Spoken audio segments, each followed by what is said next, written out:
And everything is a struggle. Sheba Williams got probation for a nonviolent felony conviction while maintaining her innocence. Even so, the record hangs over her 20 years later in so many aspects of life. I couldn't go on field trips with my kids, but I could be on like PTA.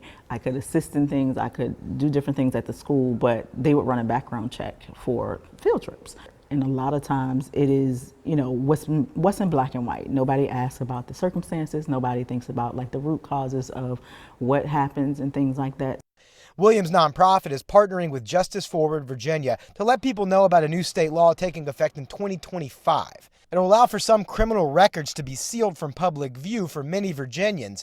Experts say nearly 2 million have a criminal record in some form. There are people everywhere who are going to be impacted by this law. On its face, the record sealing law will allow people convicted of most misdemeanors and many felonies to have those records sealed from public view. After serving time and paying fines, those who keep a clean record for several years will have to file with the courts in most cases. But there's so many caveats. It's so complicated.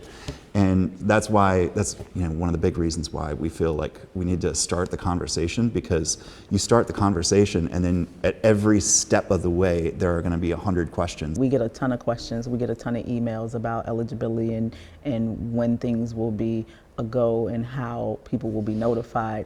The event Saturday afternoon is open to all, but Williams and Rob Hogenkloss are focusing on educating those who will implement the new process. It takes some time. Kelly Burnett with the Richmond Commonwealth Attorney's Office is helping organize the event. She says her office is fully behind the new sealing law. When we see people who are not committing any criminal offenses, who are seeking to be employed or have housing or be educated, those are things that promote public safety, and that is the thing that we care about the most. When we have prosecutors who are open to the process and willing to engage, this all goes a lot smoother for everybody.